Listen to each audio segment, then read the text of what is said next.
Avengers vs. X-Men is a story I feel a lot of disappointment towards, as it could have been amazing, but I've always had a dislike for this comic since I read it, and I think I finally figured out why.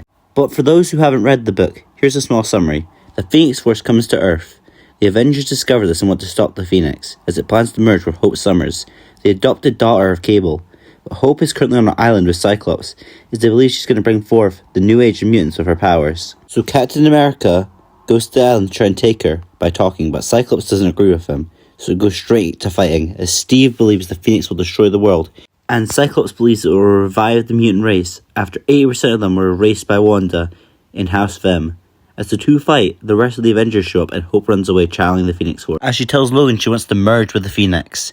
As they meet on the moon, but the Avengers and the X-Men are there waiting. And after all that brawl starts, Iron Man fires a nuke at the Phoenix, causing it to split into 5 parts, which fuse to Cyclops, Namor, Emma Frost, Colossus, and Magic, as they become the Phoenix 5.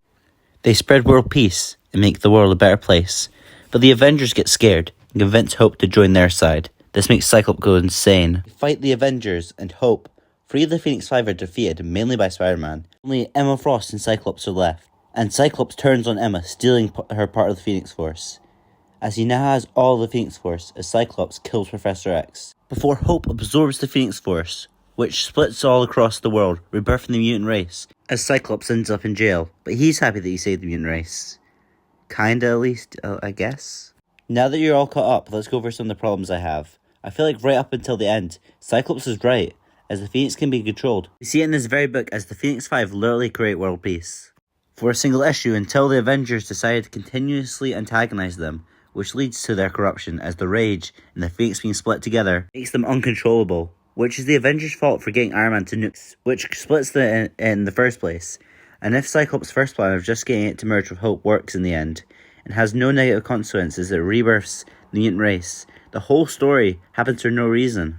And if the Phoenix 5 were never continually attacked by the Avengers, everyone would literally just have world peace. But this comic came out in 2013, when the Avengers was insanely popular, and they probably didn't want them losing to characters they didn't even own, as Fox owned the X-Men and its villains at this time. And that's why this book takes a massive dump on the X-Men for basically no reason, as I do think they were the ones in the right.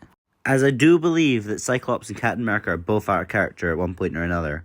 Cyclops killing Professor X feels wrong, considering that's basically his dad/father figure, and Captain America isn't reasonable throughout most of the book, as he launches attacks on the Phoenix 5, even though they are doing good.